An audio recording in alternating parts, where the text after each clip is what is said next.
Welcome to High Tales of History, the history podcast where two sisters get high and take you on a hazy trip through history. I'm Laurel, the older sister. And I'm Katie, the younger sister. Yes, it's season 6. It's episode 7. It's also episode 109.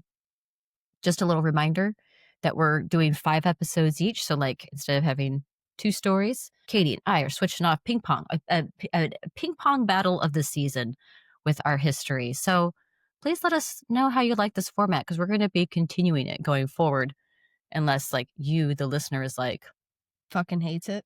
I hate it. I'd rather be double teamed by my history. You know, you naughty history slut, you. You history slut, you. Speaking of history sluts, how are you doing, Katie? Great. Thanks for asking. I got to visit the, what do you call that? I call it the Field Museum, but it probably has like a name that, Natural History Museum.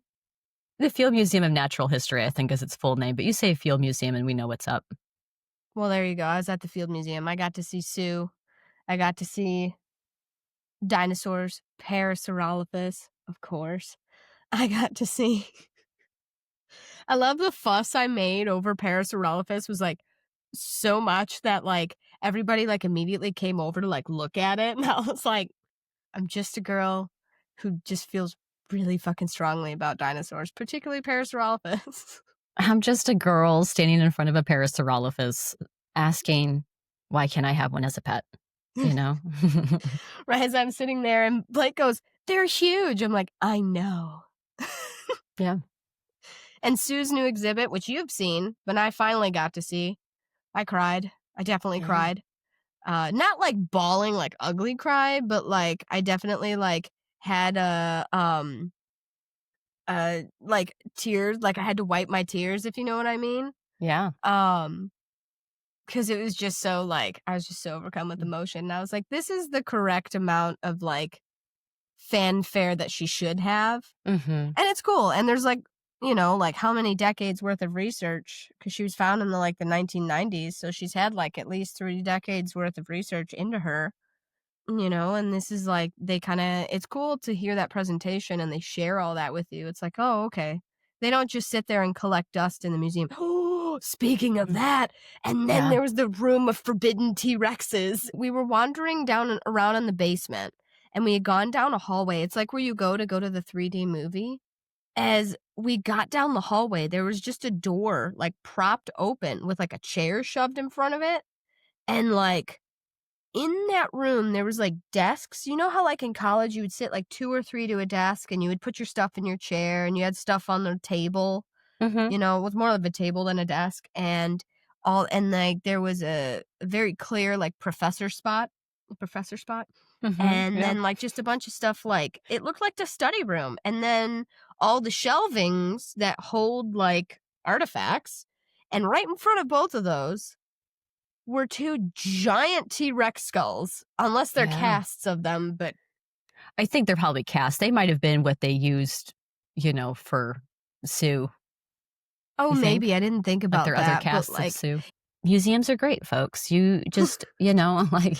Well, I feel go check out your local museum. They have lots of cool things. Yeah. Oh, okay. I thought they were real. I was gonna be fucking stoked and be like, wish that I had gone in to like touch them. But if they're not real, like I care less now. Yeah, that feels like they wouldn't. If it was real, that they wouldn't really let you. Well, it was in a study room that was like propped open with a chair, and there was like no one in it. And I was like, so like, do you just have classes in here, and like certain people come in for classes, and like. Mm-hmm. Because it is research still too, like in the museums, they're still researching and like education. Yeah. So yeah, great history, fun. Yeah. I had to like get out of the sun because it's like it comes in the window, and then once it gets behind these trees, it's gonna like bake my face off. Yeah. I kind of feel a little bit like that evil Nazi in not in any other way, but that in Indiana Jones, right? Probably should make sure you guys know. He has the very harsh lighting on the one side. Raiders of the Lost Ark. Well, yeah, that. But then, like, if I look into the light, my face is going to melt off. If I look into the light of the Ark, you know, like, close your eyes. Don't open your eyes. Face melts off. He got what he deserved. Yeah, I mean, fuck Nazis. Am I right? Hey, actually. Oh, here we go. Segue. Segue? Is that the Raiders moment that I take? Raiders of the Lost Ark, Laurel of the Lost Art of Segue. Like, Oh my gosh. Yeah, so I've got some warmed up apple cider with whiskey in my sailor mug, and I've got some history for you what the today too. hell? Katie, what are you partaking of today? Do you get Water.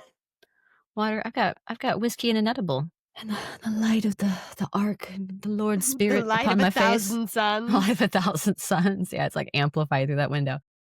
Ah, yeah. So we've got more celebrating to do. And folks, I feel like we should get right on into it because Waste not, want not. Let's waste not, go. want not. Yeah.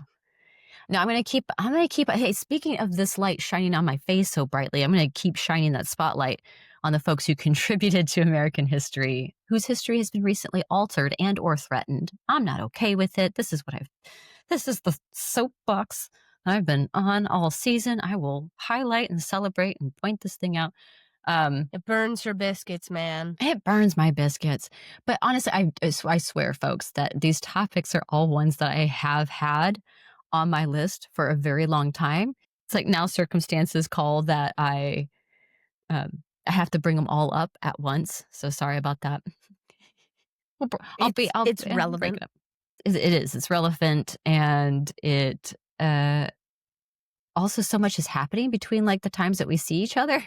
So like we got a lot to talk about, dudes. So I got my cup of cider and the sun in my eyes and the joy in my heart. Let's do some history. Trenches of France, October 26th, 1918. But this is World War One. In case you're like, 1918, that sounds like World War One. You're right. It's the very end of World War One. And I'm going to be so bold as to step out on a limb. I feel like this is a pretty sturdy limb, though, that it's the worst war that humanity had seen to that point, especially for the soldier, right? Like the mechanization and the new technology of warfare. It And was, the poor horses. I mean, and that amongst so many other things. It was just an awful, awful war for everybody involved, particularly for the soldier, and really changed the face of warfare. The Allied lines, and it's trench warfare in Europe too, right? You know, like where they're at, there's all the That was like trenches. the worst part too. hmm The Allied lines are collapsing. Germans, they're intercepting every coded order that the Americans are sending. Oh, got it. We know what they're saying here. So they're turning to other means. Pigeons, color-coded rockets, like nothing is working. And the German linguists that are working, to intercept these codes, they're figuring it all out. Nothing's stumping them. They're super smart. Desperate, a U.S. officer calls on a small group of soldiers who belong to the Choctaw tribe. The orders go out, not in any European-based language code or one based in mathematics, not with rockets, not with the pigeon, but in a language the Germans had never yet heard. And that night, 2 companies were able to safely withdraw from the front lines, and within 24 hours, the tide of the battle turned, and soon the Allies were on full attack. Nearly 30 years later, on a Pacific island called Iwo Jima, Navajo Marines tap out messages from the front lines. In just 20 seconds, they send what would have taken other code systems half an hour. Japanese cryptologists listen in vain. They're like, we fucking don't know what's going on here. The Allies take control of the island and win themselves a major victory in the Pacific theater of World War II. The Navajo code would never be broken. From the Choctaw in World War I to Navajo and dozens of other tribal languages in World War II, Native voices became unbreakable codes. So my episode for the Smoke Circle today, what I present to you, is the dive into the history, the paradox, and the legacy of America's code talkers. Most times when someone says code talker and you're a knower of like some American history, you're typically going to go, oh yeah, like the Navajo code talkers, World War II. Yeah, I got it. I saw wind talkers. Right? I've heard of this. And yes, you're right, but there's more. It wasn't just World War I, it was World War II, which I personally was unaware of. And it wasn't just the Navajo or the Diné, it was several indigenous tribes. So let's start with the definition. What's a code talker?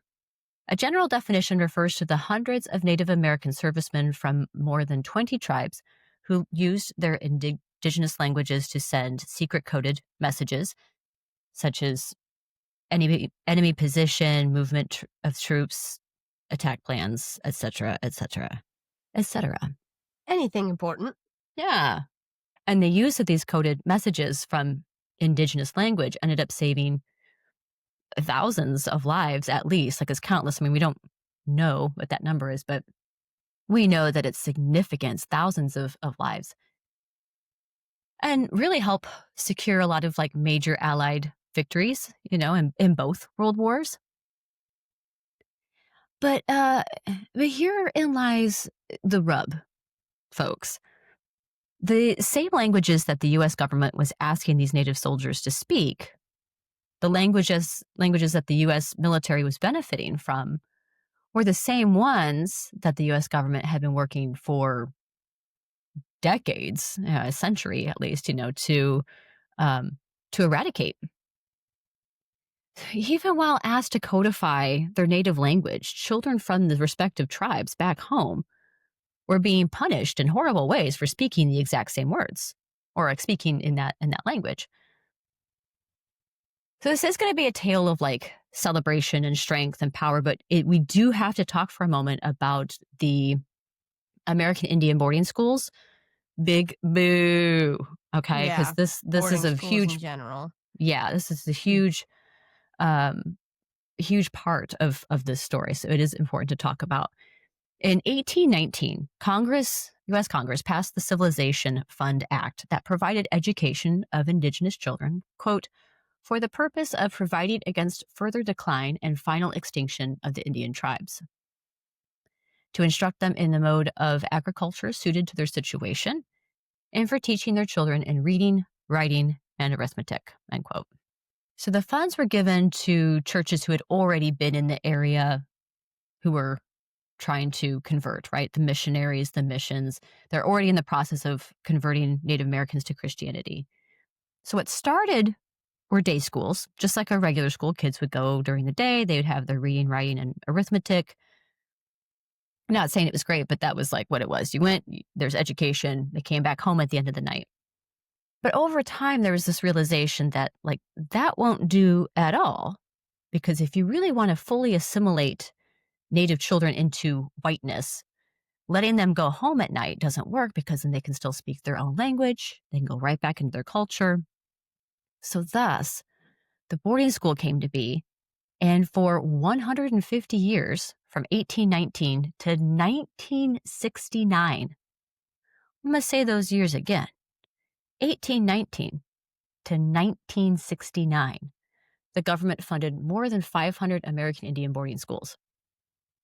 They ranged all over the country. So if you pull up a map, I'll put one up here if I have access to it again. But if you put a map up, you're going to see dots all over the country. But the highest concentration were Northeast Arizona and Northwest New Mexico. So like that, the corner of those two states coming together, you're going to find the largest concentration. Also across all of Oklahoma, and then in a north-south chain through the Plain States. And I don't think the last one closed until the 90s. That might be in Canada, but I Yeah, it know might be that, Canada. but they were like actively being used until like the late 90s. Not late 90s, early 90s, but yeah. What? Yeah. That's like in our lifetime.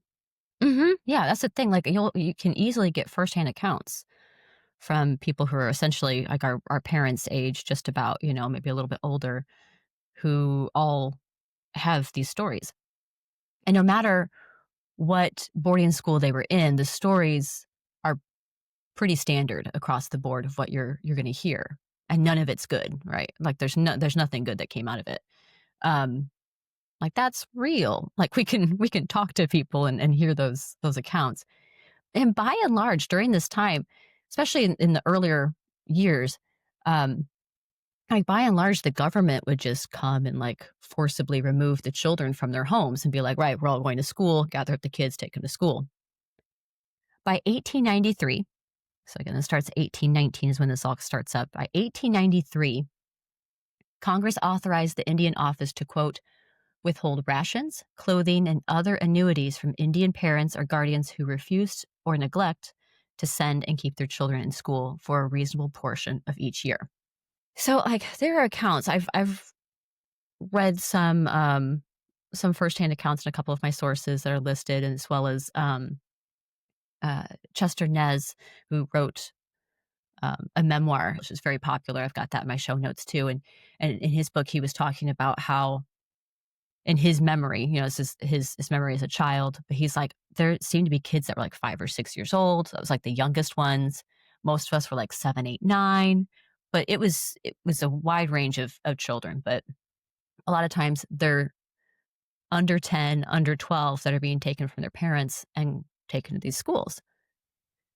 So history doesn't know exactly how many children in total were taken over those 150 years, but all the estimates are just like hundreds of thousands. Like, you know, it is known that by 1900, there were 20,000 children currently in boarding schools. And by 1925, 25 years later, that number had more than tripled. So we get more accurate numbers starting in the 20th century, but it's going up exponentially over that time. Half of the day was usually spent in education. So again, it's that reading, writing, arithmetic again.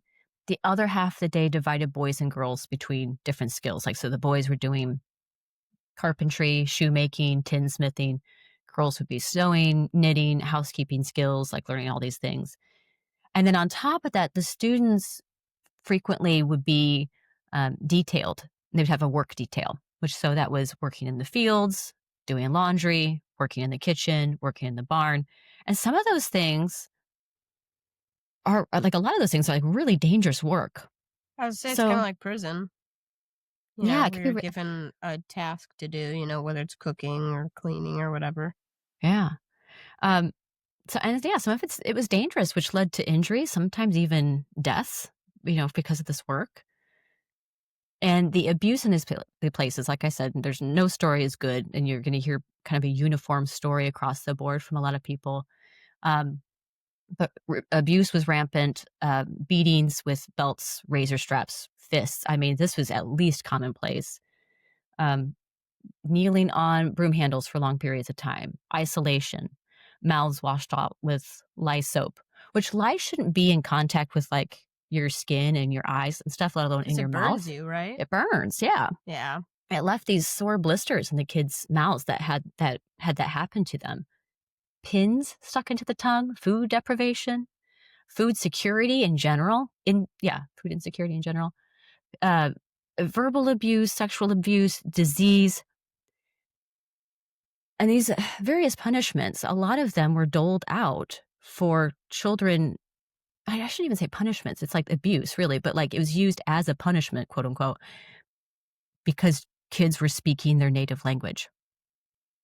But here's the kicker again, children that came into these schools didn't know any other language beside their own.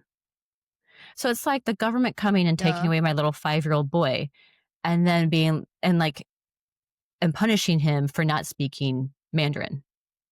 You know what I mean? Like, what the fuck? Like, how the Kids hell would they died. even know? Yeah. Yeah. Lots of them died. Lots of died. Yes. Lots of Lots kids of them died. died. Like hundreds. Hmm. Wasn't it up to the 100,000 mark at one? I mean, at least hundreds, because in some places they're finding hundreds of bodies. This is across the US and Canada. So this is like, All of North America, yeah. yeah. And that could have They, been like the abuse, disease. I mean, like any number of the things that were happening to them could have led to death. I mean, it's like the sickness, God, disease across the board when it comes to talking about Indigenous peoples across the Americas. Like that is like, that's Really? that mass wipeout. It just just one of the things. Yeah, So smallpox was a big deal. yeah. So I know that's a bummer, and I know you're like, "Oh, man, Laurel," but, like, if we didn't talk about the boarding schools, I mean, that's the whole irony, terrible irony of this entire story, like, this heroic, amazing story. I want you to keep it in your back pocket. That's all hinging on language, and back home, these kids were being abused for speaking the same language that was used to save so many lives during World War II. our asses and the Allied asses, basically. Mhm. All right, celebration time. But we do have to know that, so keep that back there in your noodle. The World Wars were not the first times that First Nations people served in the U.S. military. The Choctaw, that we talked about at the very beginning, they aligned themselves with the United States in the War of 1812 against England. And after the U.S. victory, the Choctaw were pressured. After all that, were pressured into ceding millions of acres of their land to the government. I wrote in upside down smile face emoji. Like, oh, okay, that's cool. Thanks, guys. Thanks for Thank you. helping. Yeah, Also, by the way, can we have all your land? right. Wait, what? So there's that. So by the time we get into the early 20th century and the United States enters World War I in April 1917, 1/3 of Native Americans were unrecognized as U.S. citizens. I'm not entirely sure of the reason of why that is. I don't know if it's like just in terms of people that they had registered, and so that they only had so many names and to go with people to do that, or if it was more decided on tribe, like certain tribes had citizenship depending on their level of quote unquote civilization. And that was something that happened, like the 5 civilized tribes is what, like the first, like Choctaw was one of them. So who knows if that was one of the things that, you know, made that true. Anyway. Decided who got benefits and who didn't. Right. Yeah. And yet, by September of that year, nearly 12,000 Native men registered for military service and Native women volunteering and also serving as Army nurses in France. Approximately 10,000 American Indians joined the Red Cross, collecting money and donating supplies to the war effort. Hell yeah, right? So one may ask, why fight for a country that has tried to kill you at every turn and take your land and your resources? Question, actually, I was like, wow, that's awful sporting of them. I don't know that I would be doing that. Or at a minimum, see you as less than, so it's not great. So why help? Well, that reason, the reason is personal, for one thing, like why they decided to individually enlist, what their own reason was. And it's complex. For some, it was patriotism. They're like, this is my country. I'm going to fight for my country.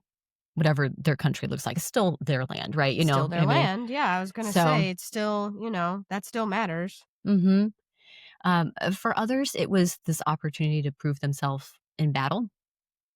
For others, it's probably just the empathy of like, hey, well, what's happening in Europe doesn't affect me, but it shouldn't affect other people either. So I'm going to go fight the bad guy kind of thing. These are the same reasons people join in World War II, but, and people across the board, why they might decide to enlist. So those reasons are still pretty standard also for the Native Americans who enlisted in the war. And also in World War II, you can add the benefit of the GI Bill. So they might be like, hey, I want to be able to get an education, say, right? I bet a lot of them went for benefits too, because the life on, oh my God, I just blanked out. Help me out. Reservations, Mm-hmm. not good. A lot of them like don't have running water. Like even today, I have a friend who works for the government and they still don't have like plumbing in the Dakotas at a lot of them. And I was like, what the fuck? What year is it? 2025. And like, Yeah. come on. In a first world country? That's fucking wild. Let that sink in for a second.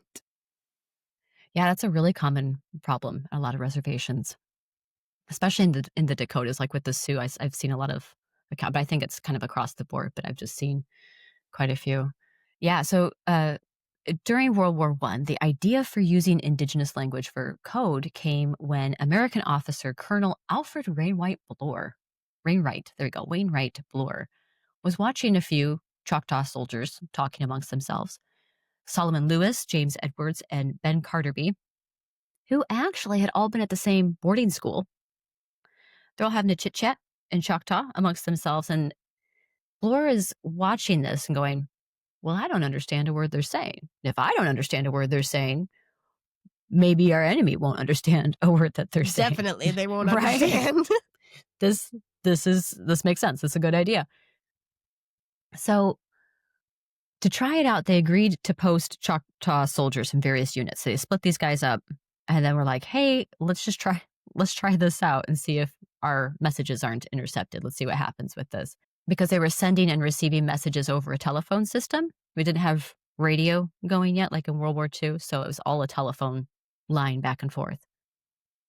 So the first time Kind it of a gets wild thought, right, yeah, ring right? ring, You yeah, would think the radio, like the telephone would come after the radio. Like what? mm-hmm, yeah. I don't know if maybe the radio wasn't as reliable in terms of like how it's transmitting. I don't know if you get a further distance. I don't know. I'm not really sure, but they used telephones. They had the telephone line. And the first time that it gets used in battle was what I mentioned in the intro, in which like the two companies of the 36th Division, which that division alone, I'm pretty sure is from Oklahoma, it had 1,000 Native soldiers representing over 26 First Nations.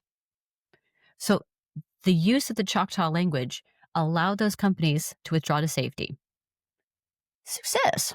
Now, at least 19 more Choctaw soldiers then completed a short training session. They're like, oh shit, it worked. Let's keep figuring this out. So they decided to start making like an actual true code based on their language, as opposed to being just native language speakers. You know what I mean? Instead of like just using their own language as a code. And they created substitutions to make up for not having words for like modern day military terms.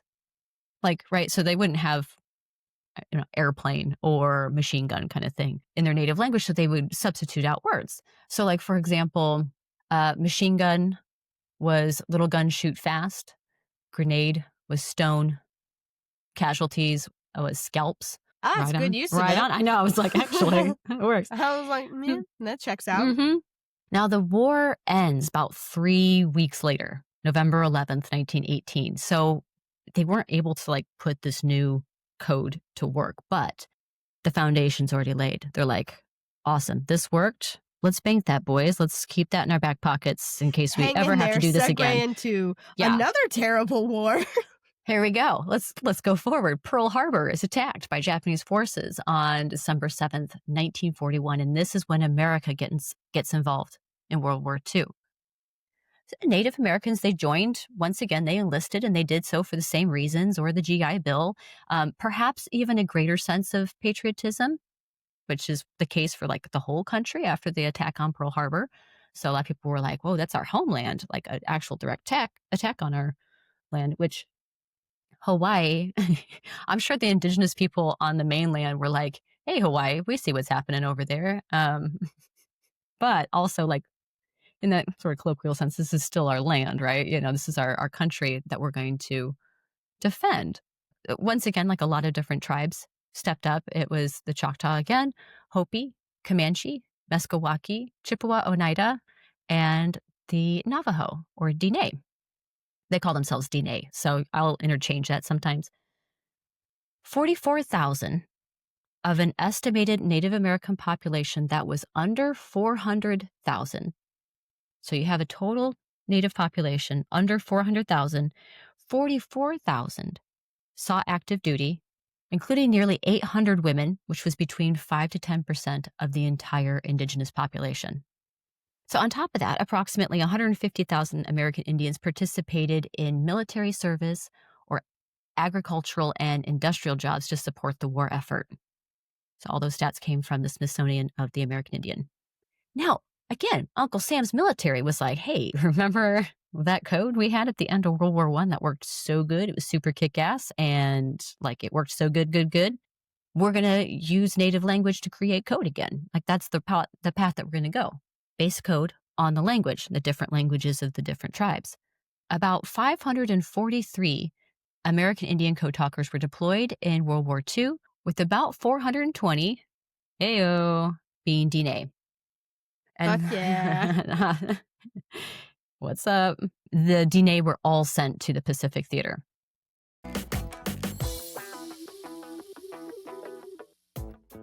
Oh, before we get shipped out, let's take a little halftime break, get some electrolytes, some orange slices, maybe roll another one. Hey, whatever it is that you are doing, thank you for having us along for the ride. And if you are enjoying yourself on this hazy trip through history, subscribe to the show so you don't miss any future episodes. Rating and reviewing the show or leaving a like and comment are amazing free ways to support the show. And in this economy, who doesn't love something free? Or hey, maybe you could share the show on your social media, your favorite episode. And speaking of social media, we're over there too. We're on Instagram at High Tales of History or on TikTok at High Tales of History Pod. And if you really, really like what we're doing and you want to be our best bud, we have a club for that. It's the Best Buds Club, and it's our Patreon for those who want to sling us a few bucks and get some perks and some extra content. We have early release for our episodes. We have half-baked bonus episodes. Just released one recently for Halloween. That was a lot of fun. And we also have historical movie nights, and those personally are my favorite. We love a little couch hangout with you. That's patreon.com/High Tales of History. And all of our social media and Patreon are directly linked in the show notes below. So follow, like, subscribe, hit all of those buttons, write a kind word or two in the comments, and then let's puff pass it on to part 2. So before we all get shipped out, all right, we're going to talk about the code itself and why Diné Bizaad, which is the name for the language, it's called people's language, becoming the ultimate code out of all of them. So Katie, well, you and I, and I'm going to go out on another limb that feels really sturdy. I'm going to assume that the overwhelmingly large population of our listeners would not understand any Native American language if they heard it spoken. They wouldn't be able to, unless they speak it themselves, which I'm saying is a very small percentage of our listeners. Yeah, I was going to say probably a small percentage. There's some I know because I'm learning some Ojibwe from a gentleman online, Miigwech, who, I don't know a lot though, but like if I heard there's a smattering of words from that one tribe, I would understand. So that's real limited. But in general, if someone came up and, of the Navajo Nation was like, let me tell you something, I'd be like, bro, I don't know what you're saying, but I like the way you're saying it. Right. Yeah, sure. Yeah, I would say that most people, if they heard any language, they might be like, I actually have no idea what's being said here. I don't recognize this. But it's particularly complex with Navajo or with that Diné Bizaad. So it was a language that hadn't been written down. It's a particularly complex language. And so there are no written copies of it until like the 30s when it started getting written down. I was going to say that. I'm glad you said that because some are harder than others. Yeah. Yeah.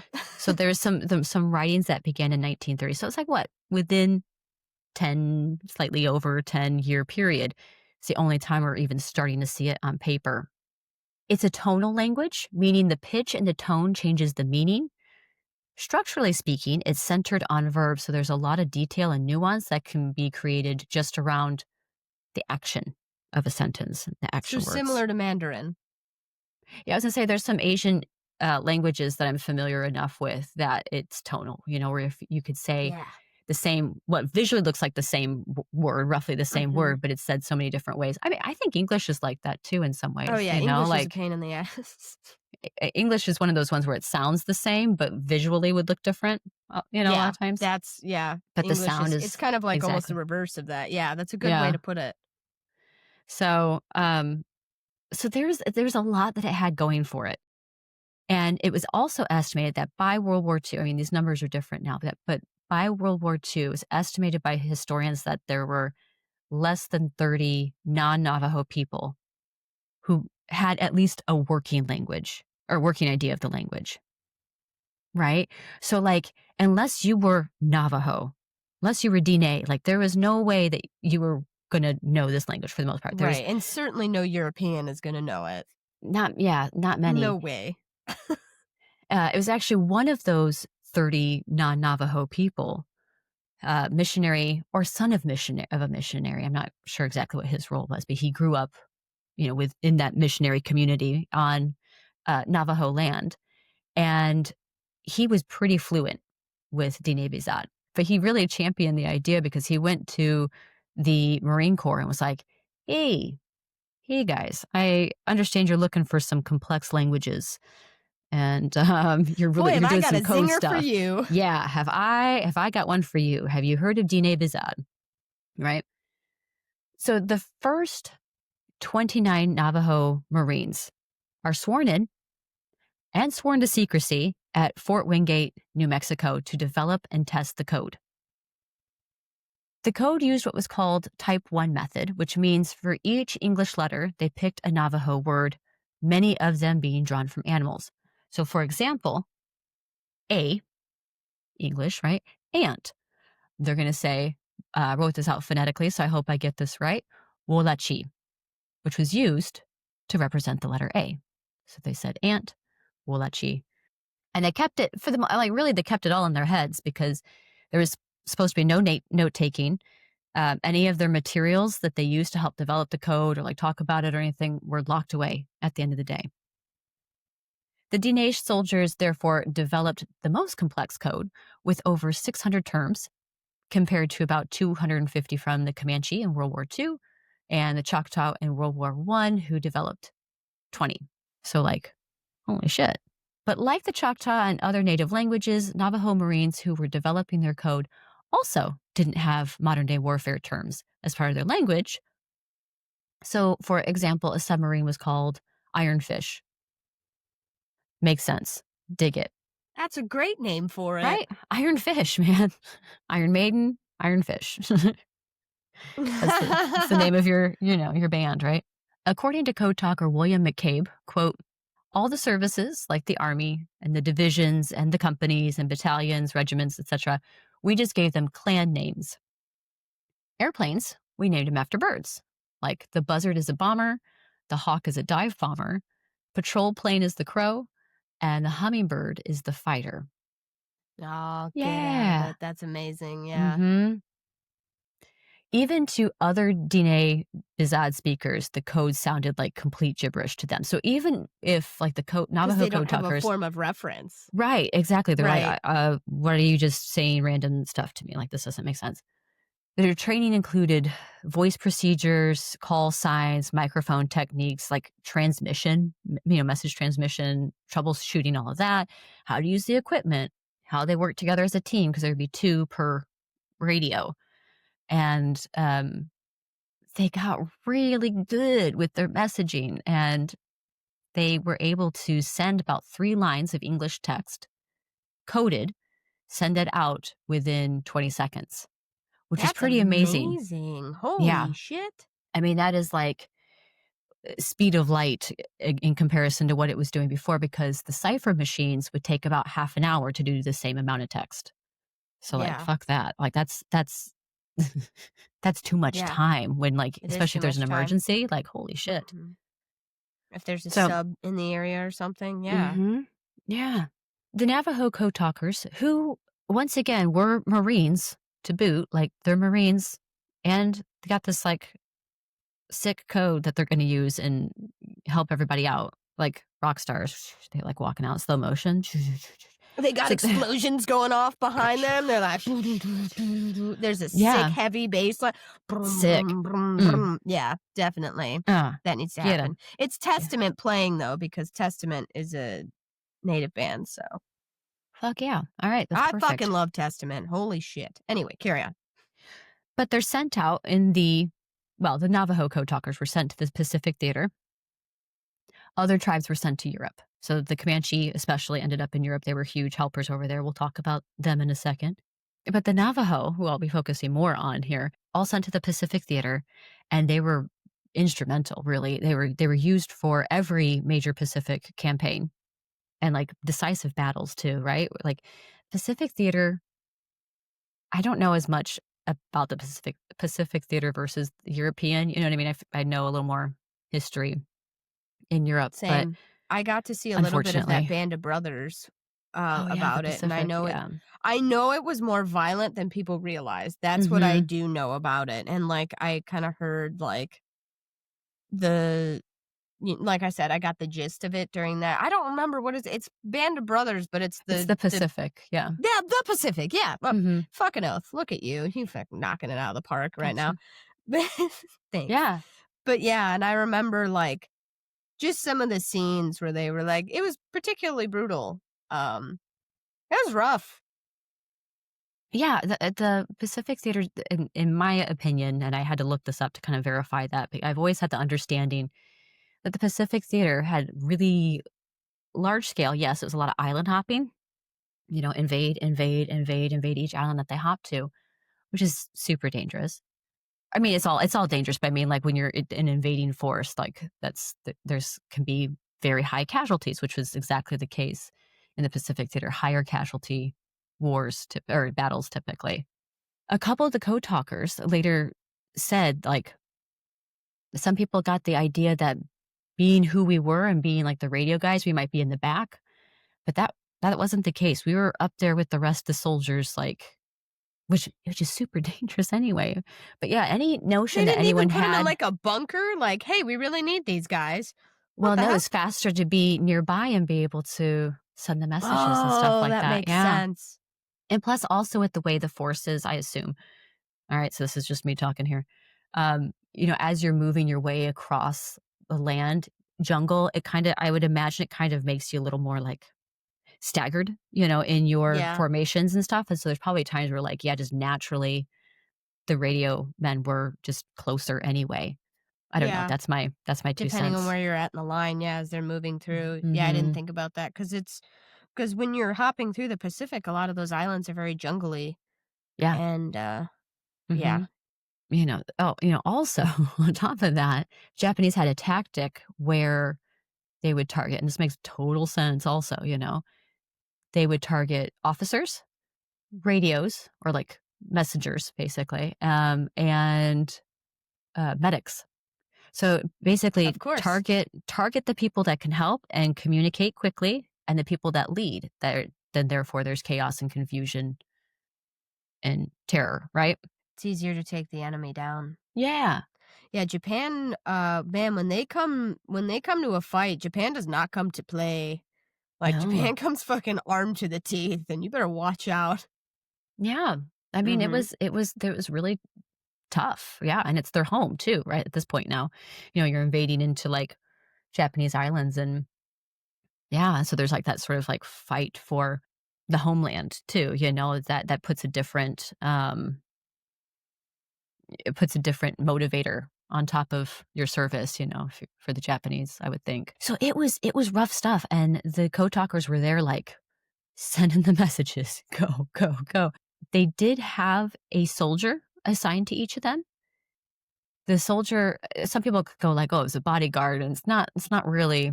It's a bit of a maybe like an oversimplification, I think. Um, that Marine, that soldier that was there assigned to the code talker was there, yes, to help protect, like mostly from enemy fire, or sorry, from friendly fire. So, because they, like, the code talkers, unfortunately, were starting, like, there's some accounts where they were mistaken at quick glance as the enemy. And so, like, well, we don't want our guys fired upon. Also, not our code talkers, Yeah, please you know, don't. like double the please don't do that, So it was to help with friendly fire when there was another American soldier standing by. They could see. I don't know. It's a visual thing. They're like, oh, I can see. Oh, maybe because I can see he's white. That's probably what it is. I was gonna say, was it a Uh, skin color thing? That's what I was gonna ask, mm-hmm. yeah. Yeah. Just put that together Okay, now. Yeah. I assume that's what it is. Um, sure. but then also a taker could not be captured alive. Oh, And so fucking hell. that assigned soldier did have the order of like, if something should happen and you have to surrender and you can't get your code talker out, You have to kill you them. have to kill him because he cannot be taken. The entire war, or this theater, it hinges upon their code and their Yeah. communication. It can't be compromised. And the Marine Corps, I mean, I say that very direct and simply. The Marine Corps has also never been shy about talking about this order. They're like, yeah, no, it's widely cited and understood that that's not what could be allowed to happen. But thankfully, folks, there's no That ever evidence that happened? ever happened. So, Oh, like, but that was Jiminy the Christmas. order. Like, that's how serious it was. I mean, I But get it from a nothing. military standpoint, but Yeah, I'm like, "Fuck." I know. How heavy is Like, and that? then That's as the the thing. soldier who has that order, could you do it? Yeah. I mean, that's what the whole the whole Windtalkers movie is about. Nicolas Cage is I've one of the never seen Marines. it. I need to I saw check it once that a long out. time ago. I think Oh, the okay. story centers on the white guy protecting as opposed to like the story of the Code Talkers. Okay. I think that it's kind of more like that. I remember as a we need kid to get being on like, the Code Talkers thing. We need to get on that. Somebody make a sick ass movie about that, but also Yeah. include the residential school stuff in it too. yeah, you Who's gotta in get all charge in. of this? Who's in charge? Yeah, Who makes the made, movies? what's my show that I loved so much? Reservation Dogs. Oh, They have a great, so in the most recent and last season that they had of that show, they talk about residential schools in there. I was going to say wow. that earlier. So it's on Hulu. I Mhm. think, I don't know if it's anywhere else, but people should check that out. That's a really good education onto in North America what it's like for the people who lived here before European contact and what their life is like now after that. You should check it out. It's really good. It's just a great like show like that, like you can connect to with like just on a humanity level. It's just really Mhm. good. But the guy who was in charge of that, somebody get him on the phone. I need to talk to him and be like, listen, you need to He's the one that will have the vision and he will have the vision. He's going to make vision this and the happen. knowledge of it all. He'll be able to He figure has it out. knowledge. I'm in. Yeah. I've decided. Yeah. Yeah. It definitely needs to be a big movie focused on the Indigenous story. And I understand like why, because I think in that they're also trying to share that sort of that's my understanding of it, at least that sort of terror of like being pressured with this order, but being like, but I like this guy. This is my brother in battle. Like, I was going to say, and like, especially after like or whatever, spending like, weeks and months with this person, like your yeah. survival depends upon each other. And then that order, like, I don't think people realize how unifying that is in war. And that's Mm. why there's like such a Yeah. quote unquote brotherhood and a closeness with these Yeah, people band of who brothers, come it's back real. even today. Exactly. Who come back today. They a lot of times their families and stuff still know each other and they still go out and see each other. My friend, who's also a Marine, Mhm. still talks to all of his Marine buddies and like Oh, across the yeah. country. If they need something, they fly out and see each other. Like that bond is not so easily broken. Yeah. Like these people relied on each other for survival and like it's a big deal. So like, could Mhm. you even imagine being given that order of, hey, by the way, like I don't know that I could do it. I'd be I like, don't want that. Yeah, I don't want that pressure and responsibility. yeah. That's my bud. But again, sorry. Thankfully, there's no evidence that anything like that had to have happened, but the order was there. Yeah, I mean, again, I get it. I don't like it, but I understand it, but I Mhm. don't like it. Yeah, for total sure. The Code Talkers were instrumental in deciding some of these battles. So like Iwo Jima was a months-long battle in which 6 Code Talkers successfully transmitted over 800 error-free messages. Yeah, it wouldn't have been a successful campaign and battle without them. And Iwo Jima also, I'll put it up here on the screen if you're watching, boom, gives us one of the most iconic pictures of World War II, as well as like the American military in general, is the raising of the flag at Iwo Jima. Like there's statues, there's silhouettes of it. Like you know it when you see it. And it's actually a native man, Corporal Ira Hamilton Hayes of the Pima tribe, was one of 6 men in that photo. So he's the one on the far left that his hands aren't touching the bar, but he's the one that's kind of help supporting people and like has his hand up to help catch it in case it falls. So he's on the far left with his hands going up. So we should have that image and say, made possible for you by the Navajo Nation. Right. Yeah, exactly. So Just yeah, saying. it was, yeah. Mm-hmm. The last major battle of the war was Okinawa, which was, that one's a hella bummer in terms of like casualties and deaths. Like hella bummer. I don't even know if I said hella bummer before, but like awful. But it's like under all the pressure of that battle, which had like again like the highest in like casualty and deaths, or at least was the one in the Pacific theater at least, and um, they were able to keep their cool under all the pressure of that battle with all a lot of chaos and dying all around them. They continued to send messages and ultimately helped get an Allied force victory there at Okinawa. And it wasn't just success in the Pacific. So let's go back to the Comanche that I was talking about earlier. They were sent to Europe, and the Comanche Code Talkers participated in the D-Day invasion of Nazi-occupied France. Yeah, and then as well as like other major campaigns like going through Europe. So like crushing the Third Reich and punching Nazis in the face with your code words, right? I mean, oh my God. It's a What beautiful better? thing. Punch them in the face with your fists and your words. They don't know what we're saying. They are gonna get fucked. Once the war ended with Japan's surrender on September 2nd, 1945, everybody goes home. And while most veterans were able to talk about should they choose to, talk about their service, the code talkers were sworn to secrecy and all the codes that they created together. So the project was top secret for a number of years afterwards. Probably On 50. No, not quite, but Oh, okay. but on top of that, of those 44,000 service members, the ones that survived and made it back home to Turtle Island. See what I did there? That's the Indigenous name for North America. Yeah, Turtle Island. They came back to their lives as they were before. I mean, a lot of people did, but frequently for those on reservations, it was oftentimes poverty. As Katie said earlier, you don't have things that work. You don't have like adequate housing. There's food insecurity. Like it's not a good situation to come back to. Running water, nothing, right? Yeah.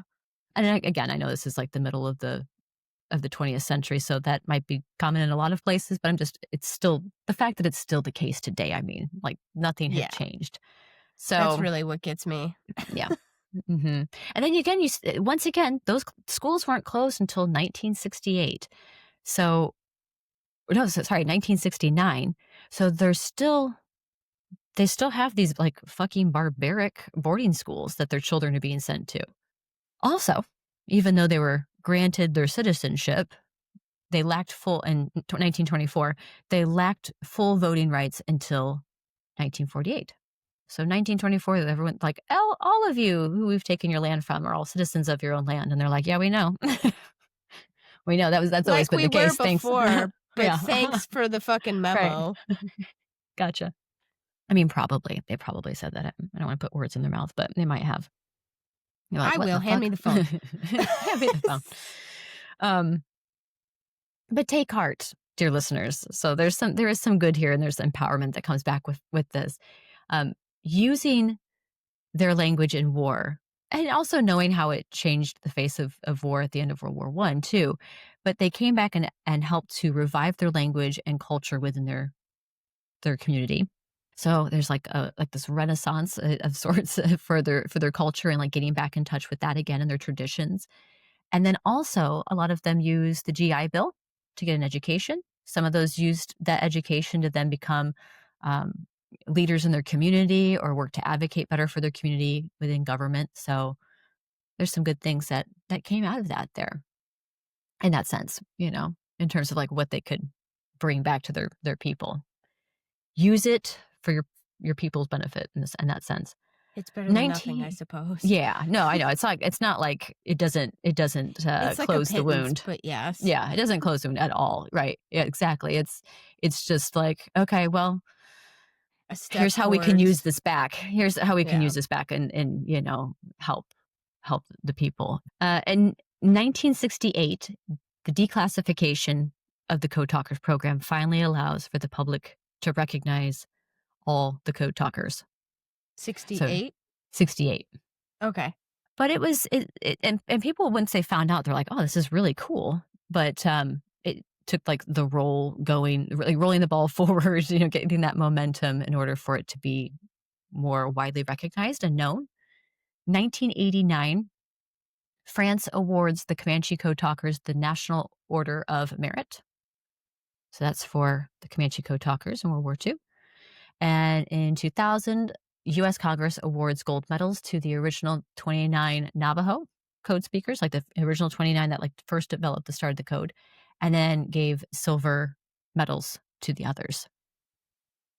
In 2008, the Code Talkers Recognition Act honors all tribal groups. So like then in 2008, all were like, hey, everybody that's made this contribution here, we're going to honor all the groups. A couple of the Navajo Code Talkers, Peter McDonald and Thomas Begay, which were the last two known Navajo code speakers. Thomas Begay died earlier this year. I believe it was in May. And I'm not sure about Peter McDonald. I mean, it's like the Tuskegee Damn. Airmen that I last did, where everyone's in their 90s or Yeah. early 100s, at this point. Like, they were honored in a ceremony with Donald Trump during his first term in 2017. On over Trump's left shoulder, there's a giant portrait of Andrew Jackson, who, like, Andrew Jackson, I mean, no Oh, president, no president during the 19th century was, like, good when it came to if you're speaking what in they terms of did. morality. Well, I'm not even. I just. I'm only going to go so far as like no president in the 19th century, even early. I mean, there's particularly in the 19th century. I mean, I'll try and keep it more like tight here. Targeted. Did did any good for For the Native Native peoples? nations. Yeah, right. Mm-hmm. Like none of them did, but Andrew Jackson like did the most of the worst. You know what I mean? They did the Mhm. most. He was a fucker. I don't have a better way to describe him. He is a terrible person and should not be on the $20 bill. Come at you. These fists are ready. Yeah. Anyway, Andrew Jackson, terrible person. Andrew could go Jackson, on. he's just terrible. So anyway, if I can get the full picture, like a lot of pictures are like centered with the handshake between Begay and Trump, like because that's the moment, right? It's this moment of like, oh, he's shaking hands with. So like the photo's centered on that, but if you see like a wider shot of the same picture, it's Andrew Jackson like just behind Trump, and but most pictures have it just down where like the top of the picture ends there, like at the neck. But you see his jacket and stuff. So I was like, oh, that's weird. But anyway. So sorry, that was a little bit of a little tangent there. I went down a little alleyway. Sorry. But so that was like the last time they were nationally Honored. recognized and honored Yeah. like that, like by government. And those were the last two men, the last living. And even then, like I said, Thomas Begay died earlier this year, and I'm not sure of Peter McDonald. He was a little bit younger. But he said, Peter McDonald says, language gives us our sovereignty, in an interview with National Geographic. The experiences that they came home with, they really show proof of the power of Diné Bizad, and also that power that it gives its speakers. Highlighting stories like this is really important, according to historian Zani Gorman, daughter of Carl Gorman, one of the original 29 Navajo Codetalkers, because it offers a place where we can celebrate our commonalities, but also celebrate our differences. And one of those differences saved this country. And that, folks, is the story of the Codetalkers of World War I and World War II. Fuck yeah, right? Golf How clap. cool. Golf clap. I don't want to like blow up people's eardrums with my Godzilla claps. Oh, God, right. God. Hey, I love Godzilla. Mhm. Motivational memes from Godzilla are something that everybody needs to Yeah. experience in their life. Everyone needs a bit of like nuclear blast breath and, I mean, I'm just saying again, Godzilla doesn't shrink for anybody. No. What is it? Stomp in, be a menace, let them know that you're there. Oh, I hope you guys enjoyed that. That was fun for me. Like I said, I've had a lot of these stories on my list since like the day we That's been started on the there show. for a while. And there were a couple times where I was like, I should do that. I was like, no, I think Laurel already said she was going to do that. So I was like, I'll hold off. So No, I'm you know glad what? did. Okay, so let's talk this out so the listeners can hear this, because I'm sure this is what they want to hear. I was leaving it for you to do for the longest time. It's on my list. Okay. And then the season came up and I was like, well, I'll see if maybe Katie still wants to do it. Mm-hmm. Like, and it'll sort of still fit into like what I'm doing, but whatever, like as long as if Katie wants to do it. Never came where I was like, this needs to happen. Mm-hmm. You know what I mean? Like yeah. You know what I mean? Like how you said, like, now is a good time for that because of, particular things that have happened today that affect the history of that. Like that's when the relevancy was like at its best, and that's when it needs to be told. You know what I mean? So that it doesn't fall out of sight, out of mind and stuff like that. And I'm glad that I waited because, It needed to be timed right. Okay, cool. Well, thanks for letting me jump ahead on you on doing that.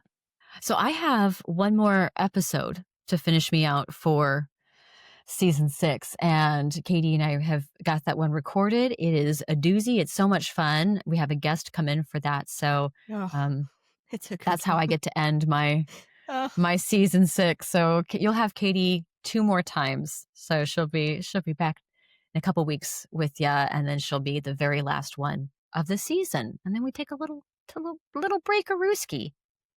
Just a little breaky wake over the For Laurel and Katie to organize themselves break. and get ready for the next season. A bake break, breaky break. It's fine. Well, you know what? I'll workshop that.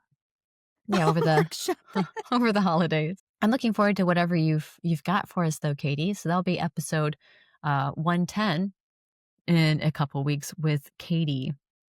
Take care of each other. Take care of yourselves. Take care of yourself so you can take care of others. You know, is that, or maybe that better, right? You know, self-care.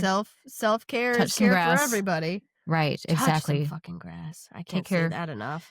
all around the world. Everyone be good to yourself, be good to others, and we'll see you again in a couple weeks. In the meantime, get money, get high, give love, and give love to your local Indigenous of your land. Man, don't forget them. Yeah. They were here a long time before whatever we've got here, you know? Yeah, I'll put in the whose land are you on in the show notes too, so you can please do.